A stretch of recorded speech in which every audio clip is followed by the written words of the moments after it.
오늘 눈을 뜨게 하소서라는 제목으로 하나님 말씀 증거합니다. 마태복음 20장 29절로 34절 본문 말씀입니다. 살아서 누린 천국, 죽어서 영원히 사는 천국, 마태복음 강의 110번째 시간입니다. 오늘 말씀은 마태복음 20장 내용에 대한 전체적인 결론과 같은 말씀입니다. 마태복음 20장은 포도원 품꾼의 비유를 통해서 시작을 합니다. 포도원 품꾼을 뽑는데 그 포도원의 주인이 아침 6시에 또 9시에 또 12시에 3시에 5시에 이렇게 나가서 일꾼들을 부릅니다. 예수님 당시에 이스라엘은 아침 6시부터 저녁 6시까지 일하는 것이 통상으로 일하는 거였고, 그렇게 하루 일하게 되면 하루 품삯 한 데나리온을 받는 것이었습니다. 그래서 아침에 나가서 아침 6시에 일꾼들을 부릅니다. 인력시장에 사람들은 넘쳐났기 때문에 충분히 그 포도원에 필요한 만큼의 일꾼의 수는 아침 6시에 다 채웠을 것입니다.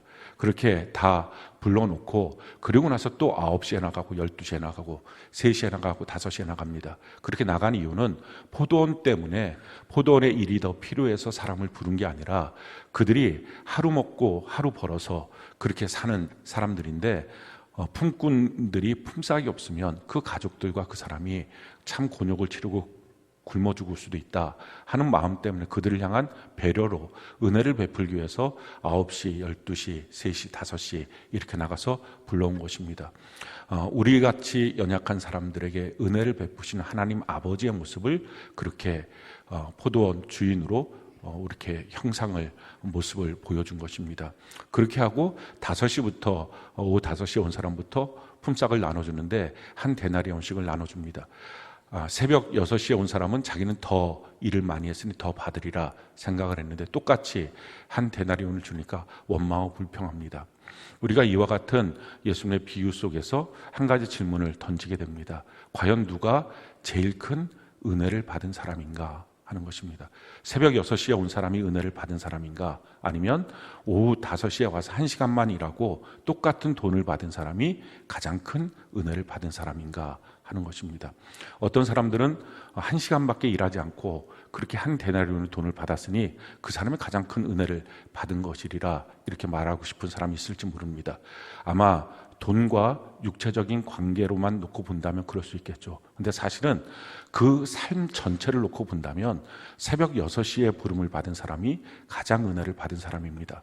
왜냐하면 새벽 6시에 온 사람 하루 종일 아마도 세상에 대한 염려와 걱정과 근심은 전혀 없었을 것입니다. 우리 가족 뭐 먹어 살리지? 어떻게 살지? 이런 고민들 하나도 없었을 것입니다. 자기가 지금 일을 하고 있고 품삯을 받을 거고, 그렇게 되면 우리 가족들에게 가서 그래서 이제 내가 맛있는 것을 가서 먹을 수 있겠다 하는 생각들을 하고 있으면서 아마 그가 생각했던 것은 자기가 이렇게 돈을 받아가면 자기 자녀들이 가족들이 얼마나 기뻐할까, 아마 그런 마음을 갖고 하루 종일 일했을 것입니다.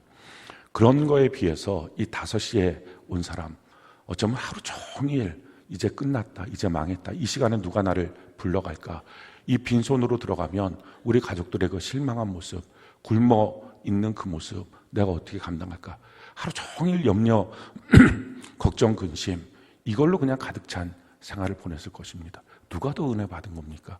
하루 종일 염려 없이 그렇게 일할 수 있는 것. 예수 믿는 것도 마찬가지입니다. 어떻게 예수 믿는 게 은혜 받는 거냐? 어떤 사람들은 예수 믿는 것 평생의 세상 속에서 내 마음대로 살고 그렇게 지내다가 죽기 바로 직전에 예수 믿어서 구원받고 천국 가는 것, 그게 최고다, 이런 생각을 허무맹랑하게 하는 사람들이 있습니다. 근데 이것은 잘못된 생각입니다. 왜냐하면 첫 번째, 언제 죽을지 모릅니다. 그러니 죽는 날을 알아야 그 전에 예수를 믿는데, 예수 믿겠다고 했는데 그 전에 죽으면 아무 소용없는 것입니다. 근데 더 큰 문제는 이겁니다. 평생 사는 동안에 얼마나 세상 염려, 걱정, 근심 끊어지지 않겠어요. 무엇을 먹을까? 어떻게 살까? 과연 나는 어떻게 될까? 계속 그 생각할 것입니다. 먼저 예수 믿은 사람들, 제대로 예수님 믿는 사람들, 세상 염려, 걱정, 근심 없습니다. 내가 가야 될 천국이 분명하고, 또 이 땅에 살면서 주님 앞에 나의 염려를 맡기고 기도하고 나의 주님의 말씀을 따라서 그 인생 사용 설명서인 성경을 따라서 사니 걱정도 근심도 없는 것입니다. 그래서 예수님 제대로 만나고 믿은 사람들 다 그 얘기를 합니다. 내가 조금만 더 예수님 일찍 만났으면, 내가 조금만 더 예수님 일찍 만났으면, 그 얘기 다 합니다. 은혜 받은 사람이 누구예요? 먼저 부름 받은 사람, 먼저 주님 앞에서 일하고 있는 사람, 먼저 주님의 그 사랑과 그 말씀을 깨닫고 있는 사람, 이 사람이 은혜 받은 사람입니다. 근데 문제는 뭡니까? 먼저 온 그 사람이 은혜에 대한 눈이 닫혀 있는 것입니다. 못 보는 것입니다. 자기가 얼마나 큰 은혜를 받았는지 그걸 전혀 모르고 인생을 사는 것입니다. 그 비유가 바로 포도원 품꾼의 비유입니다. 이 비유대로 그대로 있었던 사람들의 모습이 그 다음에 등장하죠. 그들이 바로 12제자입니다.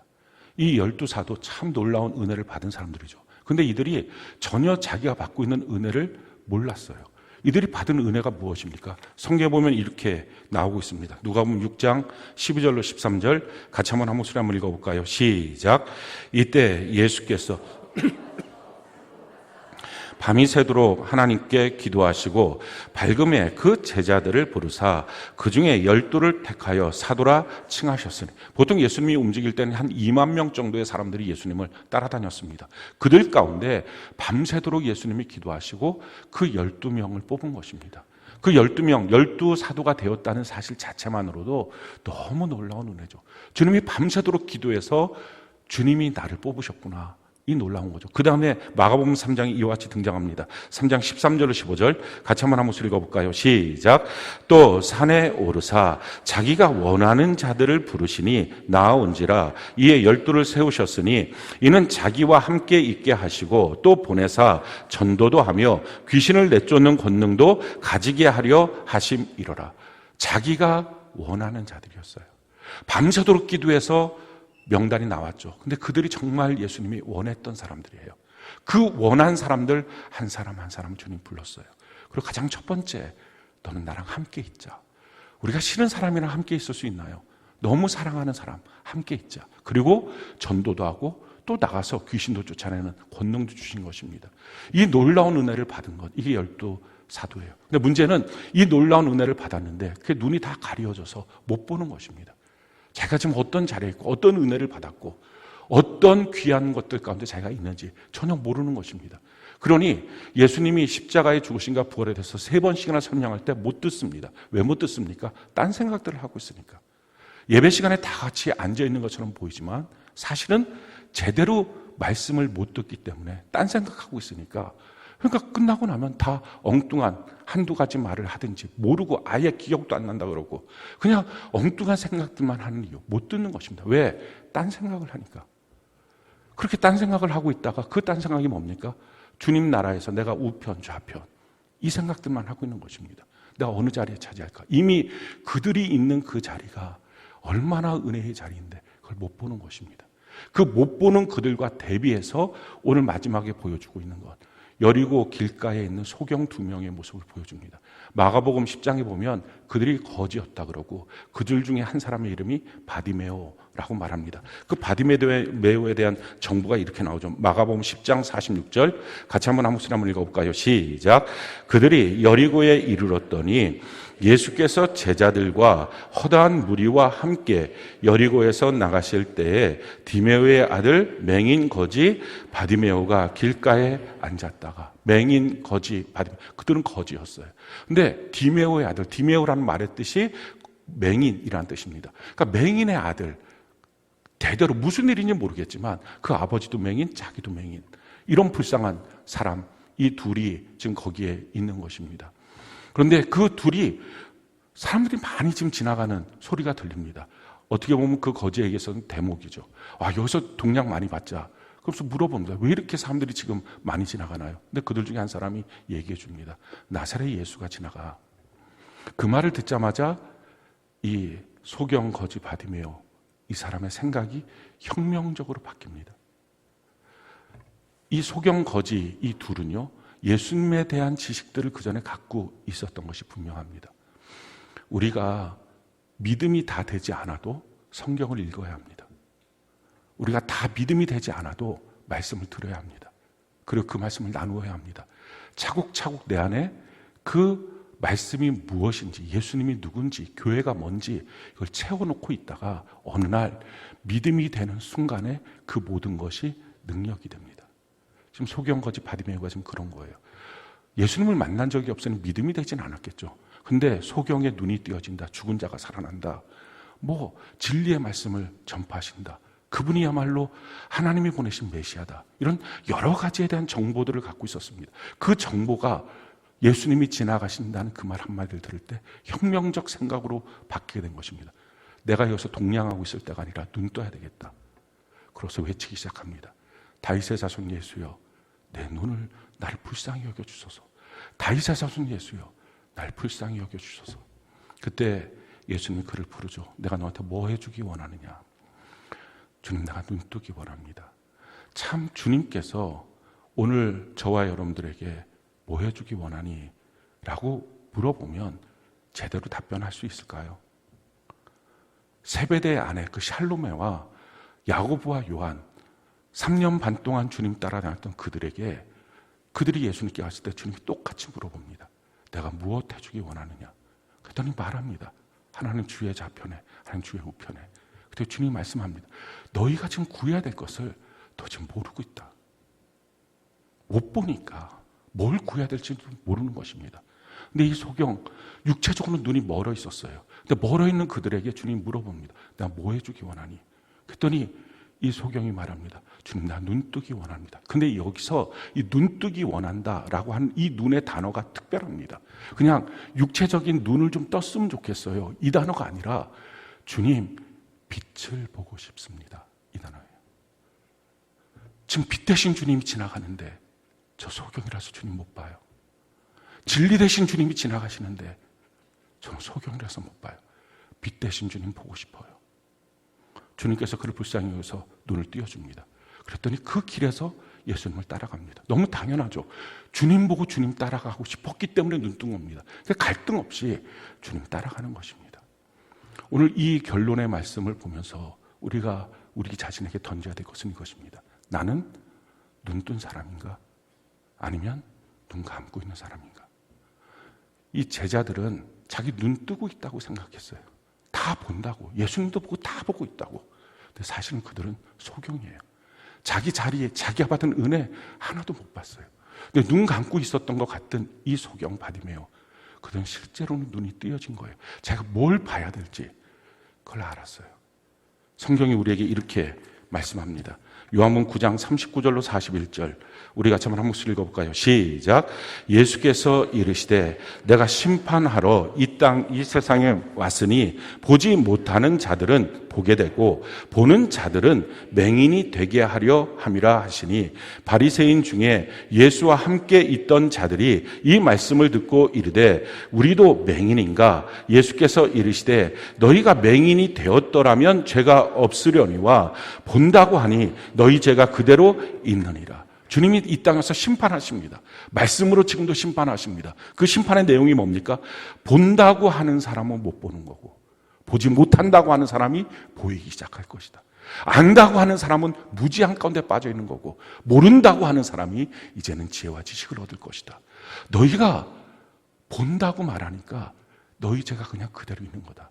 못 본다고 말하면 너희 죄가 없어질 것인데 본다고 말하니 죄가 그대로 있는 것이다. 이것이 주님이 오셔서 하시는 심판이다라는 것입니다. 우리가 과연 보고 있나요? 과연 우리는 천국을 명확히 보고 있나요? 우리는 정말 주의 영광을 보고 있고 주의 길을 보고 있습니까? 내가 어디로 가야 되는지 주님이 나에게 질문하시면 명확하게 주님, 내가 이것을 원합니다. 못 보고 있으니까 그냥 세상 풍조대로 우편, 좌편 세상 사람들이 원하는 그대로 말하고 있는 것은 아닌가? 우리의 기도가 그런 것은 아닌가? 정말 주님이 무엇을 해주기를 원하느냐 할 때 나는 제대로 보고 제대로 말할 수 있을까? 우리의 소원은 제대로 된 걸까? 우리 예수 믿으러 지금 나왔는데 정말 제대로 예수님 보고서 믿는 것일까? 아니면 우리의 소경들인가? 하는 것입니다. 성경이 우리에게 이와 같이 말씀합니다. 요한계시록 3장 14절로 20절 우리 같이 한번 읽어볼까요? 시작. 라오디게아 교회의 사자에게 편지하라. 아멘이시요 충성되고 참된 증인이시요 하나님의 창조의 근본이신 이가 이르시되 내가 내 행위를 아노니 내가 차지도 아니하고 뜨겁지도 아니하도다. 내가 차든지 뜨겁든지 하기를 원하노라. 내가 이같이 미지근하여 뜨겁지도 아니하고 차지도 아니하니 내 입에서 너를 토하여 버리리라. 내가 말하기를 나는 부자라 부유하여 부족한 것이 없다 하나 내 곤고한 것과 가련한 것과 가난한 것과 눈먼 것과 벌거벗은 것을 알지 못하는도다. 내가 너를 권하노니 내게서 불로 연단한 금을 사서 부유하게 하고 흰옷을 사서 입어 벌거벗은 수치를 보이지 않게 하고 안약을 사서 눈에 발라 보게 하라. 무릇 내가 사랑하는 자를 책망하여 징계하노니 그러므로 내가 열심을 내라 회개하라. 볼지어다 내가 문 밖에 서서 두드리노니 누구든지 내 음성을 듣고 문을 열면 내가 그에게로 들어가 그와 더불어 먹고 그는 나와 더불어 먹으리라. 요한계시록 2장 3장에는 7개 교회 중에 마지막 교회 라오디게아 교회에 대한 내용입니다. 어떤 신학자들은 이 7개 교회가 기독교 역사 2000년 동안의 기독교 역사의 시대적인 표준과 같은 교회의 모습이다라고 말하는 분도 있습니다. 그런 점에서 본다면 이 라오디게아 교회 마지막 말세지만 지금 현재 우리가 살고 있는 우리 교회들의 모습들이라고 말할 수 있습니다. 특징을 이렇게 말합니다. 뜨겁지도 않고 차갑지도 않다. 미지근하다. 왜 미지근할까요? 위험 부담을 갖고 있지 않으니까. 어린아이들 뜨겁든지 차갑든지 이런 거 안 줍니다. 미지근하게 돼서 줍니다. 병자들 미지근한 걸로 줍니다. 뜨겁든지 차갑지 않으면 자기가 뭔가 위험 부담을 해야 되니까. 신앙생활에 위험 부담 안 합니다. 모험하지 않습니다. 근데 그것이 자기는 굉장히 똑똑하고 지혜롭고 그래서 신앙과 사회생활, 신앙과 가정생활 균형 이루면서 잘하고 있지. 근데 주님 말씀합니다. 너가 비유가 상해서 입에서 토하여 내칠 거다. 지금 우리가 혹시 그와 같은 칭호를 듣고 있는 것은 아닌지 우리 한번 살펴봐야 합니다. 스스로는 몰라 부자라. 내가 화려하게 있다. 나의 지금 이렇게 멋진 모습. 근데 예수님 말씀합니다. 너의 가난한가 가련한가 벌거벗은가 그 눈이 다 가려서 소경으로 있는 것. 지금 너가 그것을 알지 못한다. 안약을 사서 발라서 너가 봐야 된다. 그러면서 주님 말씀하죠. 문 밖에 서서 내가 두드리노니 예수님 쫓아낸 거예요. 예수님이 계시면 불같은 열심이 있습니다. 예수님이 계시면 인생의 예수님을 이렇게 다 걸어버립니다. 대충 적당히 이거 예수님 없는 겁니다. 왜 신앙생활 적당히 될까요? 왜 신앙생활 대충 이 정도면 되지? 예수님 쫓아냈으니까 없으니까. 그런데 그 예수님이 쫓겨났어도 얼마나 사랑이 많은지 떠나지 않고 문을 두드립니다. 또 이 소리 듣고 문 열면 내가 너에게 들어가. 너와 더불어 먹고 싶어. 너 지금 배고프잖아. 우리는 그것을 들을 수 있는지, 그것을 볼 수 있는지. 우리가 과연 주님의 나라를 볼 수 있고, 저 천국을 볼 수 있고, 영광을 볼 수 있고, 주의 길을 볼 수 있고, 내가 가야 될 길을 볼 수 있는지. 아니, 우린 정확하게 말씀을 보고 있는지. 우리가 말씀 보고 있다 그러고 큐티한다 그러고 예배 드린다고 하는데 제대로 듣고 있는지. 제대로 듣고 있으면 무슨 그래 내용이 무슨 설교가 그래. 단 한 번도 자기 입술과 마음속에 생각 속에 그 말 한마디 안 나옵니다. 제대로 말씀을 보면 하나님이시구나. 말씀이 하나님인 것이 깨달아지고 그 앞에 굴복할 수밖에 없습니다. 성경 우리에게 이렇게 한 가지 예를 한번 들어서 말씀을 드리겠습니다. 시편 1편 1절로 3절 우리 같이 한번 한 목소리 한번 읽어볼까요? 시작. 복 있는 사람은 악인들의 꾀를 따르지 아니하며 죄인들의 길에 서지 아니하며 오만한 자들의 자리에 앉지 아니하고 오직 여호와의 율법을 즐거워하여 그의 율법을 주야로 묵상하는도다. 그는 시냇가에 심은 나무가 철을 따라 열매를 맺으며 그 잎사귀가 마르지 아니함 같으니 그가 하는 모든 일이 다 형통하리로다. 사람들은요, 교회에 대해서 전혀 모릅니다. 왜? 소경이니까. 영적인 소경이니까. 하나도 못 보니까. 그러니까 모든 가치를 그냥 예수 없는 가치로 모든 걸 따집니다. 그 가치가 뭐예요? 사람이에요. 그러니까 사람이 많으면 옳은 거고, 그래서 다수결의 원칙입니다. 사람이 최고다. 민주주의다. 근데 그렇습니까? 아니잖아요. 죄인들 다 모아놓고 그것이 무슨 최고입니까? 중요한 건 뭐예요? 신주주의. 하나님이 주인이십니다. 얼마나 많은 수가 모여있느냐가 아니라 하나님의 뜻대로 그 뜻을 알고 행하는 자 한 사람, 그를 통해서 하나님이 일하시는 것입니다. 중요한 것은 그 말씀에 대해서 눈이 띄어져 있느냐라는 거예요. 여기 이 시편 1편 1절로 3절은 복에 대한 메커니즘을 말하고 있어요. 복은 하나님만 주십니다. 세상에 그 누구도 우리에게 복을 주실 분이 없어요. 왜냐하면 복은 뭐예요? 인정하심이에요. 나를 인정하실 분, 나를 만드신 창조주만 나를 인정할 수 있어요. 하나님만이 나를 인정하고 복을 줄 수 있습니다. 근데 그 복을 언제 주십니까? 복의 날, 주일날에 어디에서? 주님이 예배드리는 곳에서. 그래서 출애굽기 20장 24절에 예배드리는 곳에 내가 임하여서 너희에게 복을 주리라. 오늘 지금 주의 날, 주의 성전에 모여서 하나님께 예배합니다. 예배하는 저와 여러분들에게 하나님은 복을 주실 줄로 믿습니다.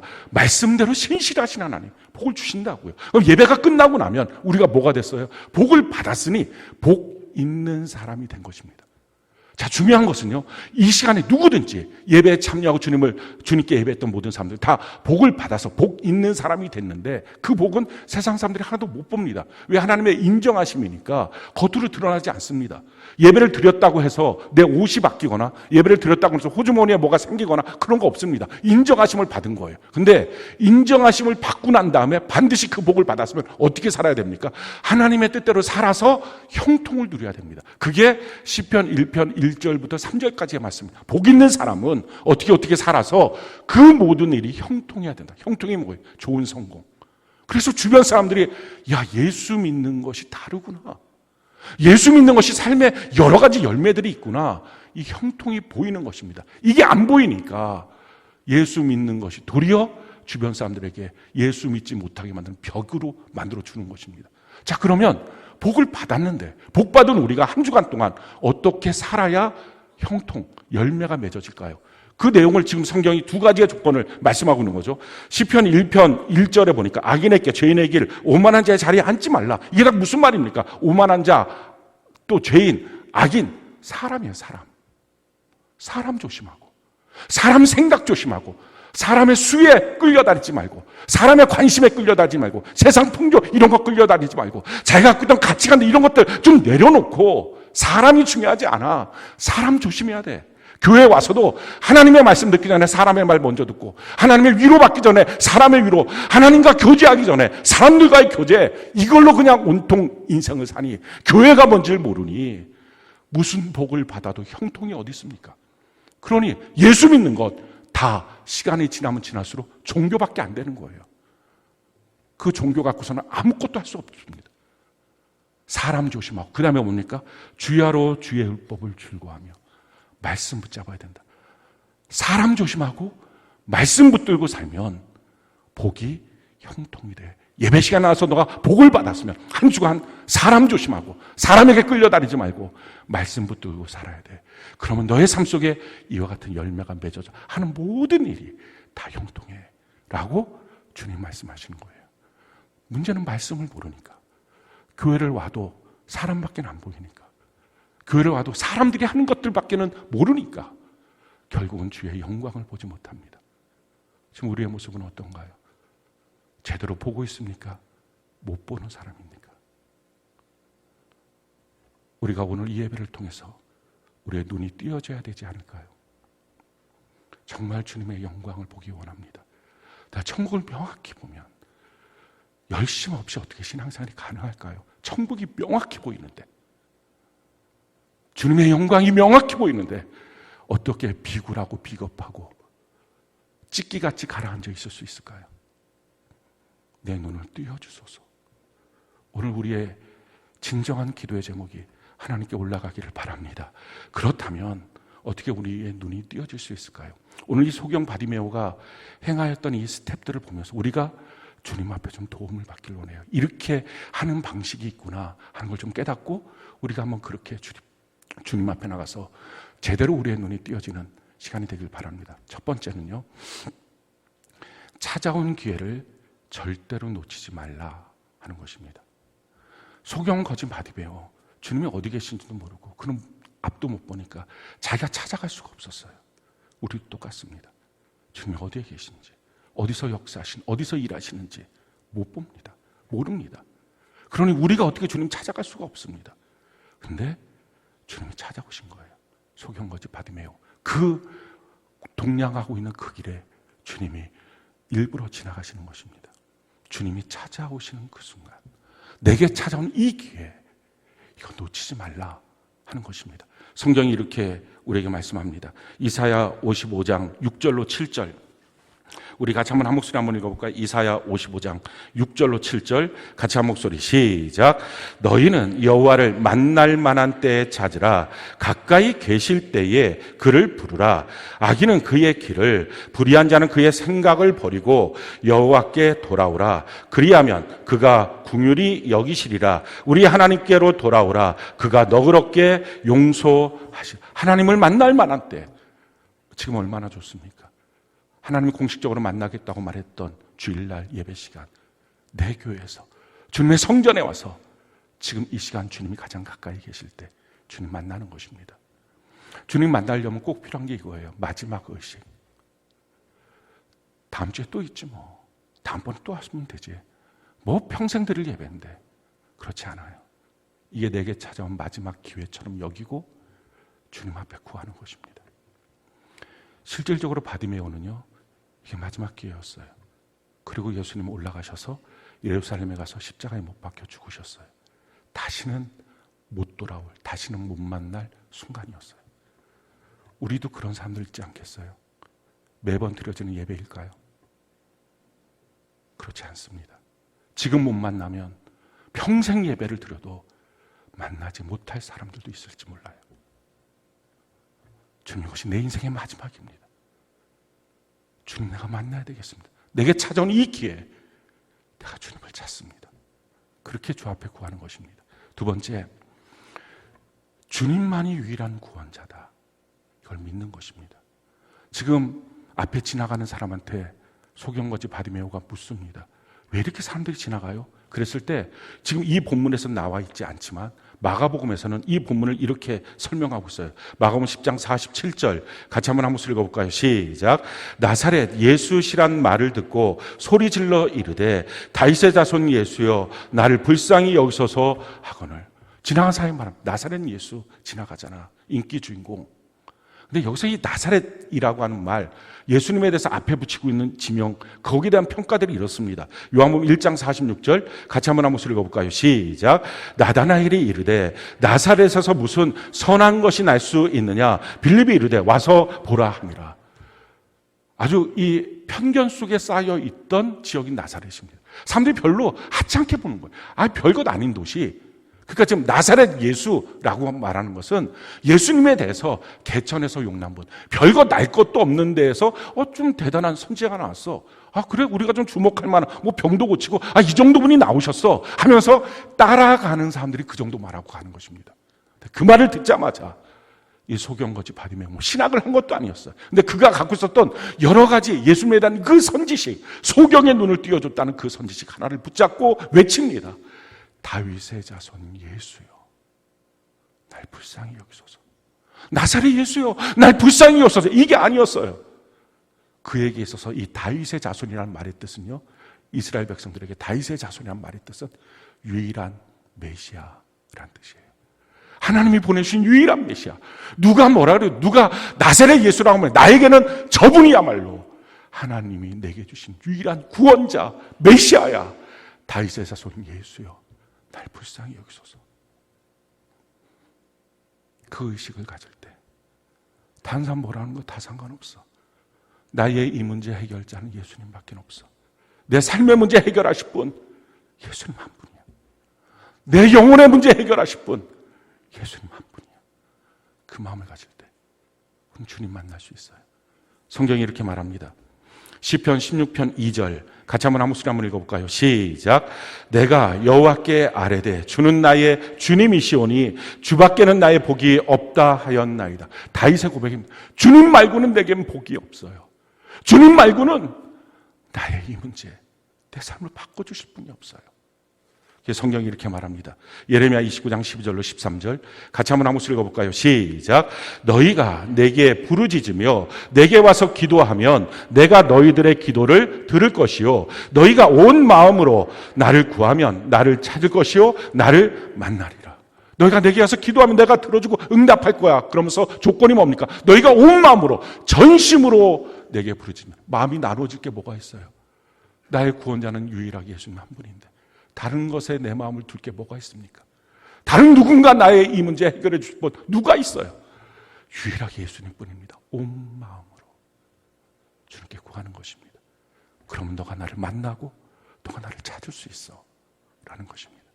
우리 오늘 이 시간에 온 마음으로 주님께 구하는 은혜가 있기를 바랍니다. 세 번째는요, 그와 같이 온 마음으로 주님께 나갈 때 항상 방해꾼이 있었어요.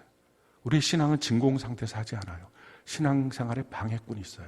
성경 그 방해꾼을 마귀라고 말합니다. 성경은 우리에게 이와 같이 말하고 있어요. 에베소 6장 10절로 13절 같이 한번 한 목소리 읽어볼까요? 시작. 끝으로 너희가 주 안에서와 그 힘의 능력으로 강건하여지고 마귀의 관계를 능히 대적하기 위하여 하나님의 전신갑주를 입으라. 우리의 씨름은 혈과 육을 상대하는 것이 아니요 통치자들과 권세들과 이 어둠의 세상 주관자들과 하늘에 있는 악의 영들을 상대함이라. 그러므로 하나님의 전신갑주를 취하라. 이는 악한 날에 너희가 능히 대적하고 모든 일을 행한 후에 서기 위함이라. 주님 안에서 강건해져야 된다. 왜냐하면 마귀의 관계가 있다. 간사한 계획이 있다. 그 간사한 계획이 실행되는 거. 마귀는 조직체입니다. 이 마귀 나라의 조직체가 어때요? 맨 위에 통치가 있어요. 그 통치라고 하는 조직이 정하는 겁니다. 내가 이번에 누구를 무너뜨릴 거야. 내가 이번에 어느 집을 무너뜨릴 거야. 어느 가문을 무너뜨릴 거야. 이런 식으로 정합니다. 그러면 권세가 와서 이게 포스죠. 힘을 갖고 다 무너뜨립니다. 재정적인 문제를 다 무너뜨리고 건강의 문제를 무너뜨리고 관계 문제를 다 무너뜨립니다. 그게 무너뜨리려면 사람이 힘들죠. 그렇지만 예수 조금만 믿는 사람이라도 자기 삶에 문제가 왔고 사건이 왔으면 다 압니다. 하나님께 나가야지. 기도해야지. 이 시간이 기도할 때지. 하나님 앞에 예배드려야지. 그러면 능하신 하나님이 그 문제 해결해 주시고 문제가 복으로 바뀌고 더 좋아지는 역사들이 나타나게 됩니다. 그럴까봐 마귀가 그걸 아니까 그 다음에 이 어둠의 세상 주관자입니다. 그 사람한테 까만 보자기를 확 씌워놓습니다. 뭐라고 얘기해? 몰라. 힘들어. 나 건들지 마. 자꾸 나한테 뭐라 그러지 마. 나중에 내가 알아서 할게. 자꾸 나한테 그러지 마. 더 짜증나. 지금 마귀가 까만 보자기를 씌워놔서 하나도 못 보게 하는 것입니다. 주 앞에 나오면 해결될 걸 나오지 못하게 고집 피우게 합니다. 그러고 난 다음에 하늘에 있는 악의 영들이 들어가서 온갖 말로 거봐 무슨 소용이 있어. 그렇게 한 거 다 소용없잖아. 헛수고잖아. 자기 가슴을 팍팍 찔러 놓으니까 온갖 상처로 투성이가 돼서 그 마귀 역사가 지나가도 그 상처 때문에 신앙생활에 그 상처가 해결이 안 됩니다. 그 쓴뿌리가 해결이 안 됩니다. 그러니까 수많은 사람들이 그런 말들을 합니다. 너무 열심 내지 마. 너무 지나치게 들어가면 상처만 받아. 해결이 안 된 거예요. 지금 소경 바디메오가 외칩니다. 다윗의 자손 예수여, 날 불쌍히 여기소서. 근데 거지니까 함부로 해도 되는 줄 아는 거예요. 사람들이 다 조용해. 소리 지르지 마. 너가 뭔데 여기서 소리 질러. 얼마나 주눅들까요? 가진 게 있어야 담대할 수 있는데 아무것도 없고 동양 맞는 사람이고, 이 사람들 심기가 불편해지면 다음 날에 동양 받을 때 동양도 안 줄 텐데 그 생각 왜 안 들었겠어요? 근데 그거 다 제쳐놨어요. 어차피 지금 부르짖는 거 너희들 들으라고 부르짖는 거 아니야. 나 유일한 구원자 메시아 예수님 들으라고. 다윗의 자손 예수요, 날 불쌍히 여소서. 그들이 더욱 소리 질러. 놀립니까? 더 소리 질러야죠. 몇 번 하고 끝나면 주님이 그래 할 것 같습니까? 나의 한계를 좀 뛰어넘고 더 해야죠. 더 소리 질러야죠. 주님 앞에 그렇게 나가는 것입니다. 성경은 우리에게 이와 같이 말씀합니다. 베드로전서 5장 7절로 10절 우리 같이 한번 한 목소리 한번 읽어볼까요? 시작. 너희 염려를 다 주께 맡기라. 이는 그가 너희를 돌보심이라. 근신하라, 깨어라. 너희 대적 마귀가 우는 사자같이 두루 다니며 삼킬 자를 찾나니 너희는 믿음을 굳건하게 하여 그를 대적하라. 이는 세상에 있는 너희 형제들도 동일한 고난을 당하는 줄을 알미라. 모든 은혜의 하나님 곧 그리스도 안에서 너희를 부르사 자기의 영원한 영광에 들어가게 하시니가 잠깐 고난을 당한 너희를 친히 온전하게 하시며 굳건하게 하시며 강하게 하시며 터를 견고하게 하시리라. 우리는 이 고난이 아주 그냥 계속 갈 거라고 생각합니다. 근데 성경은 말해 잠깐 당하는 고난, 좀 있으면 지나가요. 근데 지나가서 상처투성이로 누워있을 사람인지, 그리고 신앙생활하는데 계속 그냥 밑에 달라붙는 찌끼처럼 안 갈 수도 없고 가자니 힘들고 터벅터벅 자꾸 자기가 해야 될 일들을 줄여나가고 안 해도 편안하고, 그러니 지옥 가는 거예요. 왜? 주님 쫓아냈으니까. 주님이 내 안에 계시는데 불덩어리 예수님, 어떻게 내가 열심히 없겠어요? 어떻게 내가 달려가지 않겠어요? 그 고난의 때 잠깐만 있어라. 주님께서 친히 붙잡아 주실 것이다. 너희 염려를 주님께 맡기고 주님께 기도하자. 우리에게 도전하는 수많은 대적들이 있습니다. 그 대적들을 넘어서는 은혜가 있기를 바랍니다. 주님 앞에 마지막으로 나갈 때 주님 부르시는 거예요. 그래, 불쌍히 여겨달라고 자꾸 했으니까 와라. 그럴 때 지금 이 본문에 나와 있는데 마가복음 10장에는 이렇게 그 내용을 소개하고 있어요. 마가복음 10장 50절 같이 한번 목소리 한번 읽어볼까요? 시작. 맹인이 겉옷을 내버리고 뛰어 일어나 예수께 나아오거늘. 주님이 오라 하니까 어떡합니까? 겉옷을 팽개치고 뛰어나갑니다. 겉옷은 어쩌면 그의 삶의 모든 것일 수 있어요. 그가 밤에 그 추운 날 덮고 자는 이불일 수도 있어요. 그 삶의 모든 것, 근데 그걸 다 팽개쳐버려요. 제쳐놓고 주님께 나가는 거예요. 주님이 우리를 부르실 때 우리는 뭐라고 말합니까? 저 요즘에 스케줄이 많아서요. 저 요즘 신경 쓰는 일들이 많아갖고요. 제 아이들 어리잖아요. 아이들 돌봐야 되니까요. 제가 부모 공양해야 되잖아요. 제 몸이 좀 힘들었어요. 그러니 평생 가도 아무리 예배를 드려도 예수님 못 만나는 것입니다. 이유, 변명, 핑계 없이 다 제쳐놓고 겉옷을 던져버리고 주님 앞에 달려가는 것입니다. 그리고 주님, 내가 눈 뜨기 원합니다. 내가 빛을 보기 원합니다. 고백하는 것입니다. 우리 주님의 한 가지 특징, 그것은 누구든지 주님을 찾으면 주님은 그를 한 번도 어느 사람이든지 거절하신 적이 없어요. 다 만나주시고 회복시켜 주십니다. 성경이 우리에게 이렇게 말합니다. 로마서 10장 12절로 13절 같이 한번 한 목소리 한번 읽어볼까요? 시작.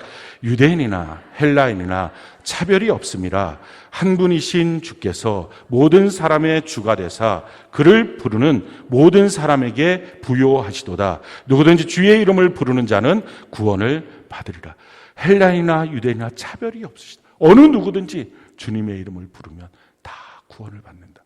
그 부유함을 얻을 수 있다 라고 말씀합니다. 마태복음 7장 7절로 11절 같이 한번 한 목소리 읽어볼까요? 시작. 구하라 그리하면 너희에게 주실 것이요 찾으라 그리하면 찾아낼 것이요 문을 두드리라 그리하면 너희에게 열릴 것이니 구하는 이마다 받을 것이요 찾는 이는 찾아낼 것이요 두드리는 이에게는 열릴 것이니라. 너희 중에 누가 아들이 떡을 달라 하는데 돌을 주며 생선을 달라 하는데 뱀을 줄 사람이 있겠느냐? 너희가 악할지라도 좋은 것으로 자식에게 줄 줄 알거든 하물며 하늘에 계신 너희 아버지께서 구하는 자에게 좋은 것으로 주시지 않겠느냐. 구하면 누구든지 주신다. 찾으면 찾게 되고 두드리면 열리게 될 것이다. 너희가 악하도 너희 자녀에게 자녀가 구하면 주거든 천부께서 안 주시겠느냐. 우리가 자녀를 낳은 사람들은 다 그 마음을 압니다. 자녀가 아빠, 엄마 나 이거 꼭 필요해 해주세요 할 때 해줄 수 있을 때 행복하다.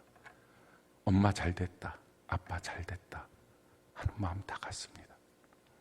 우리 하늘 아버지께서도 마찬가지입니다.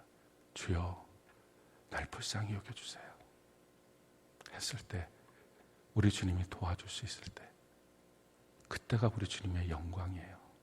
기쁨이에요. 어느 누구라도 상관없어요. 오늘 주님 앞에 나가서 주님 날 불쌍히 여겨주세요. 예수 믿은 지 이렇게 됐는데 나 아직도 소경이에요. 나 아직도 모르겠어요. 천국도 안 보이고 말씀도 제대로 모르고 그래서 왜 이렇게 나는 아는 척을 하고 살죠? 주님 나를 불쌍히 여겨주세요. 내 눈을 띄워주세요. 우리의 눈을 띄워주시는 것, 이게 주님의 기쁨입니다. 오늘 우리가 다 주님 안에 눈이 띄어지고 영원한 천국까지 우리가 눈뜬 자로 주님과 함께 그 영광을 바라보면서 함께 걷는 우리 모두가 되기를 예수님 이름으로 축원합니다.